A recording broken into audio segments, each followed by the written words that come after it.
एक ऐसा ब्रांड जिसने सैमसंग, एप्पल जैसे ब्रांड की बैंड बजा के रख दी थी, वो है Xiaomi। लॉन्च होते ही सबसे ज़्यादा सेल इस ब्रांड की देखने को मिलती थी। बट द क्वेश्चन इज, आजकल Xiaomi का डाउनफॉल क्यों देखने को मिल रहा है? Xiaomi इतना गिरता क्यों जा रहा है, जो कि एक the Apple of China, right, इस नाम से भी लोग इसको जानते थे। तो चलिए डिटेल में जानते हैं और चाय पानी पीकर बैठिएगा, क्योंकि वीडियो थोड़ा लंबा होने वाला है। डिटेल में हम बात करेंगे कि Xiaomi का डाउनफॉल क्यों देखने को मिल रहा है। तो साल था 2013 का। ये वो टाइम था जब Xiaomi चाइना में तो किंग था ही, लेकिन इंडिया में इतना फेमस नहीं था। फिर आता है एक गेम चेंजर टाइम। जेबोंग के को फाउंडर मनु कुमार जैन फंडिंग के लिए चाइना गए और वहाँ पर चल रहे कॉन्फ्रेंस में उनकी मुलाकात हुई Xiaomi के फाउंडर ली जून से। ली के आइडियाज़ और कम प्राइस पर एक अच्छे स्मार्टफोन को लॉन्च करने की बात मनु कुमार जैन को बहुत पसंद आई और उन्होंने सोचा कि ऐसा स्मार्टफोन इंडिया में भी आना चाहिए, इंडिया को भी ऐसे स्मार्टफोन की ज़रूरत है। उन्होंने Xiaomi के साथ काम करने के लिए मन बना लिया और वो इंडिया में Xiaomi के पहले एम्प्लॉय बने, जिनका पर्पस इंडिया में एक ऐसी टीम बिल्ड करना था जो सेल्स एंड मार्केटिंग और आफ्टर सेल्स जैसी सर्विसेज को अच्छे से मैनेज कर सके।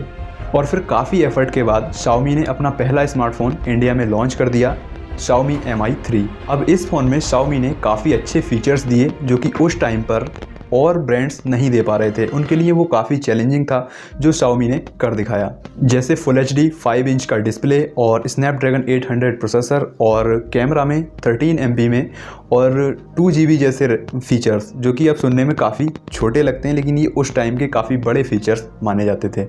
और एक अच्छे हार्डवेयर के साथ Xiaomi Mi UI पर चलता था और इसका ये जो फीचर था वो और स्मार्टफोन से अलग बनाता था, क्योंकि इसका इंटरफेस काफ़ी अच्छा था और यूज़र्स को बहुत पसंद आता था। और ऐसे ही Xiaomi इंडिया में ग्रो करता गया। लेकिन सिर्फ अच्छे फीचर्स और स्पेक्स देना ही काफ़ी नहीं था Xiaomi के लिए। यहाँ पर आती है मार्केटिंग स्ट्रेटेजी, जिसमें Xiaomi ने बहुत अच्छे से काम किया।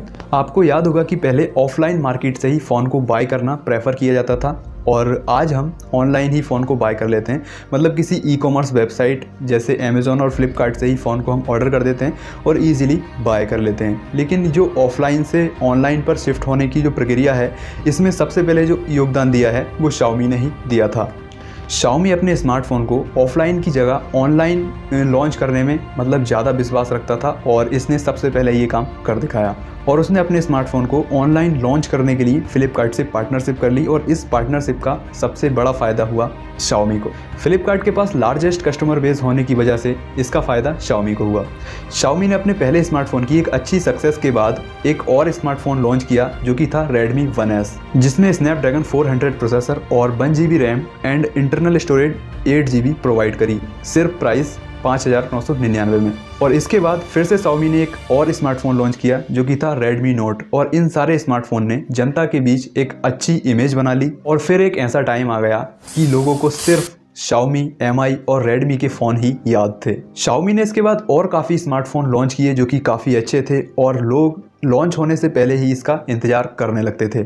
मतलब ऐसे ही 2017 तक Xiaomi इंडियन मार्केट में छा गया और नंबर 1 पर आ गया। Xiaomi के इंडिया में नंबर 1 पर आने के कुछ रीज़न रहे थे। तो पहला है बैटरी, क्योंकि लोग पहले कीपैड फ़ोन यूज़ करते थे, चाइनीज़ मल्टीमीडिया वाले। उसके बाद लोग स्मार्टफोन पर शिफ्ट हो रहे थे धीरे धीरे, और स्मार्टफोन की बैटरी जो थी वो इतना ज़्यादा बैकअप नहीं दे रही थी, क्योंकि जो और ब्रांड्स थे वो बैटरी को इम्प्रूव नहीं कर रहे थे, पैसे भी ज़्यादा ले रहे थे और बैटरी को इतना ज़्यादा इम्प्रूव नहीं कर पा रहे थे। बैटरी बैकअप स्मार्टफोन का बिल्कुल बेकार था, क्योंकि जनता के मन में ये सवाल आ चुका था कि अगर हमें स्मार्टफोन रखना है तो भाई उसके साथ एक कीपैड वाला सिंपल फ़ोन ज़रूर रखना होगा, क्योंकि एक बैटरी का बहुत बड़ा इशू था। तो इसी चीज़ को Xiaomi ने बहुत अच्छे से एनालाइज़ किया और बैटरी को बहुत ही ज़्यादा इंप्रूव करके इंडिया में लॉन्च किया। और सेकंड रीज़न ये था कि सैमसंग और एप्पल हाई बजट स्मार्टफोन पर तो राज कर रहे थे, लेकिन लो बजट पर नहीं। लो बजट का स्मार्टफोन अगर आपको लेना था, अगर आपके पास कम पैसे हैं, तो भाई कार्बन और लावा, माइक्रोमैक्स जैसे स्मार्टफोन ही आते थे, जो कि यूज़र को सेटिस्फाइड नहीं कर पा रहे थे। इसी बात का Xiaomi ने फ़ायदा उठाया। Xiaomi ने अपने सारे स्मार्टफोन जो लॉन्च किए थे वो सब लो बजट में ही थे, मिड रेंज में ही थे। 15,000, 8,000, 5,000 तक की रेंज में Xiaomi ने फ़ोन लॉन्च कर दिए। और इसी बात का Xiaomi ने फ़ायदा उठाया लो बजट स्मार्टफोन लॉन्च करके। और 2 साल में ही ये इतना ग्रो कर गया कि इसने सारे ब्रांड्स जो थे लो बजट में उनको सबको पीछे छोड़ दिया और 2 साल में इसने बहुत ज़्यादा ग्रो किया।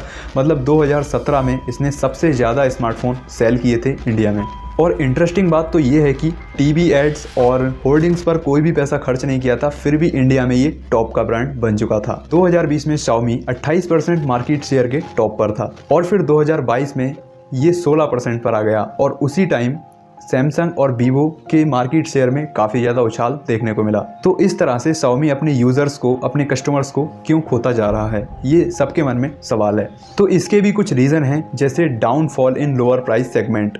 जैसे कि हमें पता है जब Xiaomi इंडिया में आया था तो न्यू स्मार्टफोन यूज़र्स बढ़ रहे थे और ये बात भी स्वाभाविक है कि अगर किसी के पास 10,000 का फ़ोन है तो नेक्स्ट टाइम वो 15,000 का स्मार्टफोन लेने की सोचता है और किसी के पास अगर 15,000 का स्मार्टफोन है तो वो 20,000 का स्मार्टफोन लेने की सोचता है, क्योंकि उसको न्यू फीचर्स को एक्सपीरियंस करना है। और यही वजह है कि लोग अब प्रीमियम सेगमेंट की तरफ बढ़ रहे हैं और Xiaomi के 70 से 80% स्मार्टफोन 15,000 की रेंज में है और इसी प्राइस सेगमेंट में काफ़ी बड़ा डाउनफॉल आया है और इसका असर Xiaomi के मार्केट शेयर पर दिख रहा है। और इसको ही देखकर Xiaomi ने प्रीमियम सेगमेंट में भी कई स्मार्टफोन लॉन्च किए, लेकिन वो इतने कामयाब नहीं रहे। और ऐसा इसलिए हुआ क्योंकि जनता के बीच जो Xiaomi की इमेज थी वो एक अफोर्डेबल और एक सस्ते स्मार्टफोन की थी और जनता को चाहिए अब प्रीमियम सेगमेंट वाला स्मार्टफोन, इसलिए Xiaomi जो है वो ज़्यादा कामयाब नहीं हो पाया इस प्राइस सेगमेंट में।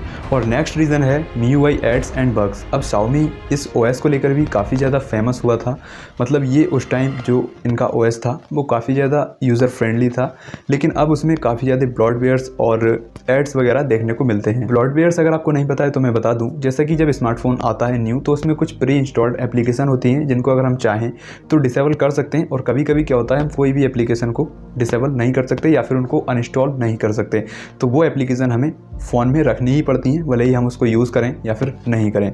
तो अब जो है वो कस्टमर्स, भाई ऐसा थोड़ी है जो कोई पैसे देगा तो मतलब फिर भी उस एप्लीकेशन को रखेगा और आपके एड्स भी देखेगा, क्योंकि उसने वो फ़ोन ख़रीदा है तो फिर वो एड्स क्यों देखेगा, राइट। तो इस तरह से Xiaomi ने इस बारे में भी नहीं सोचा है अब और इसको एड्स वगैरह बहुत दिखाएं और उसके बाद बग्स भी आने लगे। और फिर उसका और रीज़न ये भी है कि इसमें टाइम पर अपडेट नहीं आते, मतलब टाइम पर अपडेट आना बंद हो चुके हैं। और इसमें नेक्स्ट रीज़न ये है इसमें मदरबोर्ड और कैमरा इशू, मतलब मदरबोर्ड में भी इशू आया था इसमें और कैमरा में भी इशू आया था। कई बार क्या होता है कि हम कैमरा ओपन करते हैं और उसमें ब्लैक आ जाता है, कैमरा ओपन नहीं होता है, तो ये इशू भी देखने को मिले और GPS इशू भी इसमें देखने को मिले थे और काफ़ी लैगी परफॉर्मेंस जैसे इशू भी देखने को मिले। और इसी तरह Redmi Note सीरीज़ जो थी वो एक अच्छी सीरीज़ मानी जाती थी, लोग इसका काफ़ी एक्साइटमेंट से वेट करते थे, लेकिन अब इसका क्रेज़ भी कम हो चुका है। लेकिन हाँ, अब Redmi Note 13 Pro Plus जो इस सीरीज़ का एक लेटेस्ट स्मार्टफोन Xiaomi लॉन्च करने वाला है, अभी फ़िलहाल तो इंडिया में लॉन्च नहीं हुआ है। जब ये वीडियो शूट हो रहा है, ये वीडियो अपलोड हो रहा है तो ये एक स्मार्टफोन जो है वो अच्छा स्मार्टफोन है और ये थोड़ा सा Xiaomi को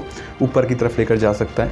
तो अभी ये लॉन्च हुआ नहीं है, अगर ये लॉन्च हो जाता है और आप इस वीडियो को देख रहे हैं तो उसका परफॉर्मेंस, मतलब उसका एक्सपीरियंस आप शेयर कर सकते हैं अगर आपके पास वो फ़ोन है तो। और नेक्स्ट रीज़न ये भी है कि पीपल लेफ्ट द कंपनी, मतलब इंडिया में जो Xiaomi को लेकर आया था वो कौन था, मनु कुमार जैन। तो भाई इन्होंने बेंगलुरु से दुबई मूव कर गए और उसके बाद 2021 में इन्हें MD बना दिया गया और उसके बाद भी इन्होंने रिज़ाइन कर दिया Xiaomi से। और Xiaomi को ये बात बिल्कुल भी अच्छी नहीं रही Xiaomi के लिए, क्योंकि जो इंडियन मार्केट को देखते थे या फिर कहूँ तो इंडियन कस्टमर्स को अच्छे से समझते थे वो सिर्फ यही थे।